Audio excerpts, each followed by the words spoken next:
Je ne sais pas si vous avez entendu parler de la société dans le secteur de la santé qui s'appelle Pfizer. J'ai décidé de prendre une petite position, dans un premier temps dans la zone des 41,60 $, et ensuite je vais revenir sur le titre pour continuer d'investir avec la société Pfizer. Alors on va regarder combien de dividendes a été payé l'année dernière, parce que c'est un critère qui m'intéresse beaucoup. Donc pour l'année 2022, les actionnaires de la société Pfizer ont reçu 90 milliards de dollars en espèces. Alors sur le site de Track Your Dividend, on a un score du dividende de 75%, donc c'est excellent. On a un taux de distribution à 29%. Donc ça pour moi c'est un critère que je regarde beaucoup. Vous savez pourquoi? Parce que quand il est en dessous de 50, 60, donc ça veut dire que le dividende va être croissant. Et on peut le vérifier tout de suite dans la partie dividende. On va descendre tout en bas, vous voyez. On va descendre tout en bas, regardez. Ça c'est le genre de critère qui m'intéresse beaucoup avant d'effectuer un achat sur un titre. Donc, vous voyez par exemple en 2014, le dividende, alors on va prendre le point de départ ici, hein, sur Track Your Dividend, j'ai un point de départ à 2013 à 22 centimes. Et moi ce qui m'intéresse c'est est-ce que le dividende a doublé. Regardez, il va doubler, le dividende est en train de doubler. Ok. Et après ce que je regarde un petit peu aussi, ici, dans le sommaire, voilà, ici, c'est pas grave, on va le regarder ici. Ce que je regarde beaucoup, c'est l'évolution du cours du titre. Est-ce que le titre va doubler? Alors, ce que j'ai noté sur l'année 2022, on avait des plus hauts dans le mois de juillet, puis il y a eu un net repli jusqu'au mois d'octobre. Ensuite, on est remonté avant les vacances de Noël. Et ensuite, jusque mars, parce que c'est pour ça que je vous dis, il faut faire preuve de patience. Il faut faire preuve de patience. J'attendais les résultats du premier trimestre avant d'investir. Et là, ils sont très intéressants. Et ce que je note, c'est que la moyenne mobile des 200 est dans la zone des 46. Et on peut le confirmer ici, sur Interactive Broker. Quand vous êtes sur le site d'Interactive Broker, donc dans la partie recherche, vous tapez le ticker, donc là j'ai tapé PFE, et on a des informations qui sont intéressantes. Vous voyez par exemple, il y a des gens quand ils font du DCA par exemple, ils achètent n'importe où. Et en fait, ils se retrouvent coincés. J'ai préféré entrer sur une zone basse, c'est-à-dire dans la zone des 40 $. Ensuite, on a une zone moyenne à 50, et c'est la cible en fait, hein, qui m'intéresse. Tu vois? Parce que je préfère acheter le titre dans la zone basse, qui va sûrement évoluer au fil des années vers la zone moyenne et peut-être, pourquoi pas, vers la zone haute.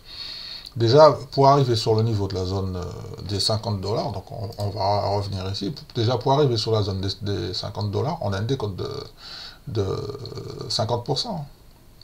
Non, de 20%, pardon, 20%. Tu vois, c'est énorme quand même, 20%. Alors, je vais vous montrer la taille de ma position. Alors, est-ce qu'on peut voir la taille de ma position? Détail de cotation. Voilà. Mais on le voit, excusez-moi. Donc, j'en ai acheté 150. Donc, 150, ok. Donc, ça, c'est bon. Donc, je voudrais revenir ici. Alors, j'ai un petit souci. Qu'est-ce qui se passe? Ça a planté. Qu'est-ce qui se passe? Oui, voilà. Donc ici, sur le graphique, on est toujours sur Pfizer, hein, d'accord. Donc on est toujours sur Pfizer. Et vous, regardez ce qui est intéressant. Tu vois, parce que quand tu fais un zoom arrière sur plusieurs années, il y a des niveaux qui sont solides. Tu vois, le niveau 40, il a été testé en octobre de l'année dernière.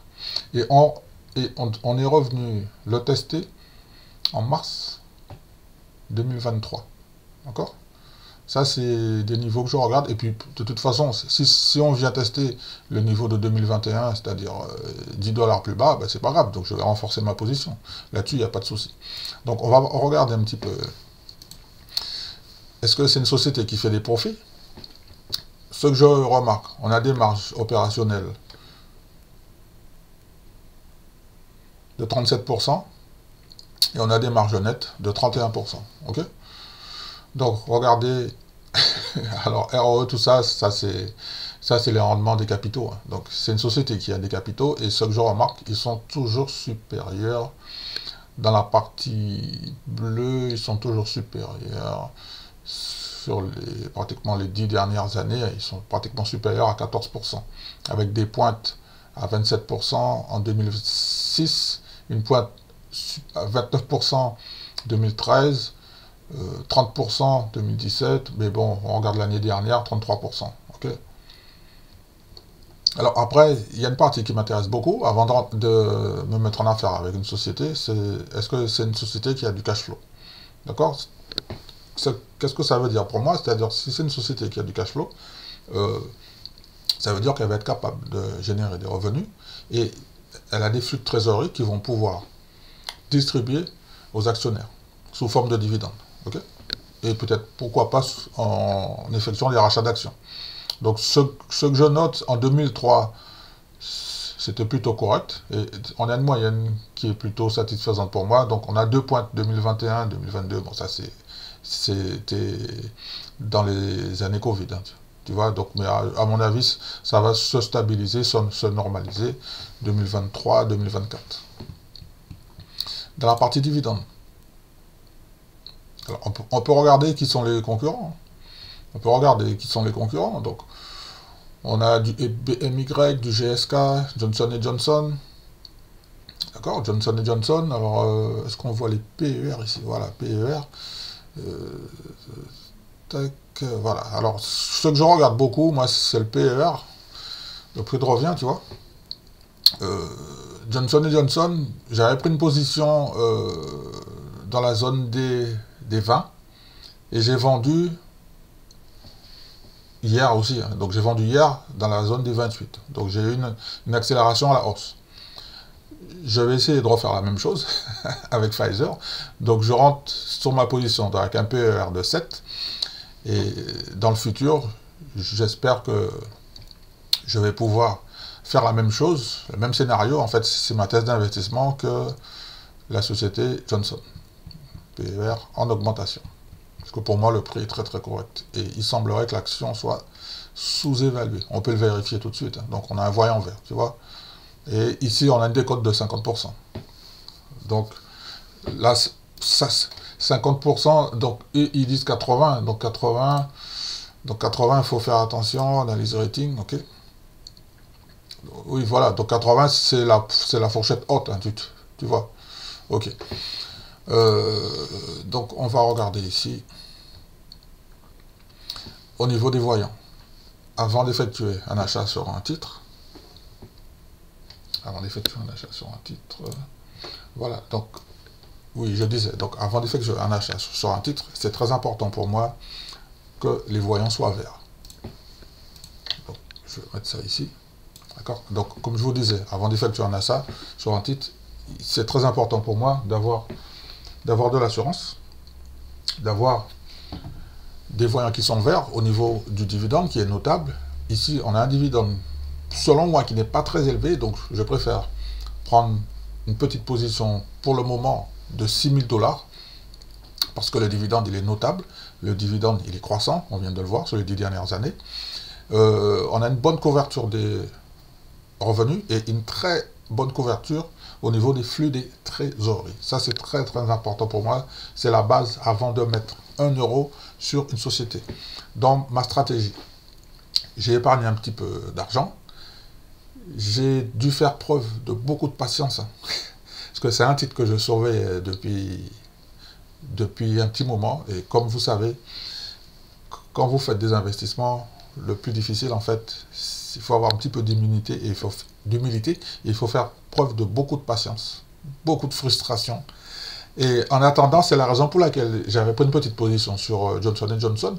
Donc, j'ai fait un petit bénéfice. Il me semblerait que ça soit dans la zone des 200 $.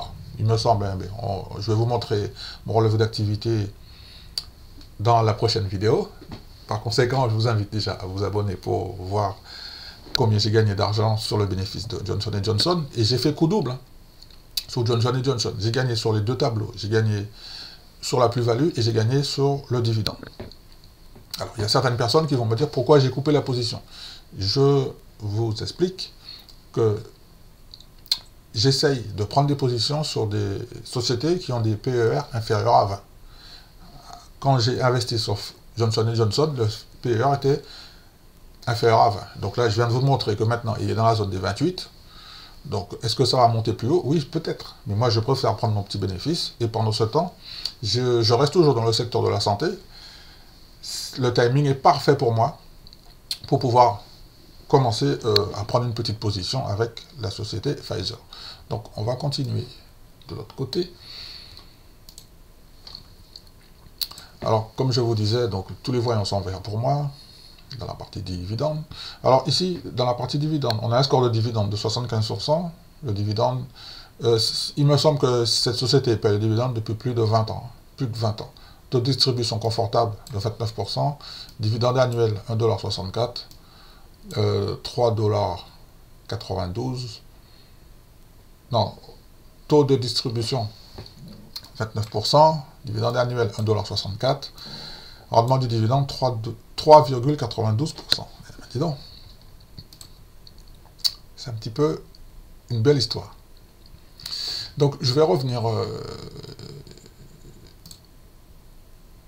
ici. Parce que quand tu arrives ici, donc, tu vois, ce qui est intéressant, c'est que avec Interactive Broker, IBKR, ça m'aide beaucoup à prendre mes décisions. Alors, par exemple, ce que je m'aperçois, c'est qu'on a un premier dividende qui a été versé en 2014 de 41 centimes.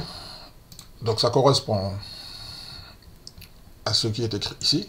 Tu vois? Donc, le premier dividende du premier trimestre, il a déjà été validé par le conseil d'administration et il a été augmenté, comme prévu, de 2,5%. C'est un dividende qui monte en moyenne de 2,5% par année. Okay? Donc c'est la raison pour laquelle j'ai commencé à prendre ma petite position. Ensuite, ici, mon X-Star, on a 4 étoiles au niveau de la société. Donc pour moi, c'est un gage de confiance. Alors, analyse rating. Donc on va aller dans l'analyse rating. OK. Morningstar. Voilà, donc il suffit de faire un petit clic droit et puis ça nous donne un petit peu déjà les caractéristiques de la société en fait. Donc Pfizer, c'est la plus grande société au monde dans le secteur de la pharmacie. Hein. Donc il pèse avec un chiffre d'affaires de pratiquement de 50 milliards de dollars, tu vois. Alors elle vend des médicaments sur des ordonnances, elle vend des vaccins, donc on le connaît plus à cause du Covid, hein, mais il y a des gens qui n'avaient jamais entendu parler de cette société, comme moi. Moi, je vous fais savoir qu'avant le Covid, je ne connaissais pas du tout. Et j'ai fait des recherches, et il s'avère qu'elle traite le cancer, les maladies cardiovasculaires. Il y a des médicaments aussi dans la partie immunologie aussi. Et ce qui m'intéresse beaucoup, c'est qu'elle vend ses produits de santé dans le monde entier. Et le chiffre d'affaires à l'international, il représente pratiquement 50% du total de ses ventes. Tu vois?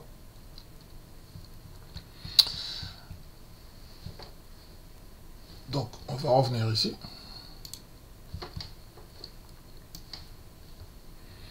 Donc, comme vous l'avez compris, je continue de faire mes investissements. Donc, j'ai écrit Pfizer, ça c'est fait. Ça me tenait à cœur depuis un petit moment, donc j'ai dû faire preuve de patience. Je suis très très content d'avoir réalisé cet investissement dans le secteur de la santé. Donc, c'est le seul titre que j'ai en ce moment. Donc, j'ai hésité entre WBA et Pfizer aussi. Donc, WBA un petit peu de dette, c'est ce qui m'a fait faire la différence et orienter mon choix sur le titre Pfizer, parce que pour moi, le chiffre d'affaires il est excellent, le dividende il est très très solide, donc pour moi, pour les futurs paiements, je pense que ça sera excellent. Donc il semblerait que le prochain paiement, pour moi, il n'est pas encore annoncé sur le site de Interactive Broker, c'est pour le mois prochain. Donc quand j'aurai les dates officielles, je vais vous montrer tout ça. D'accord? Je vous informe que depuis 2 ans et 3 mois, donc je continue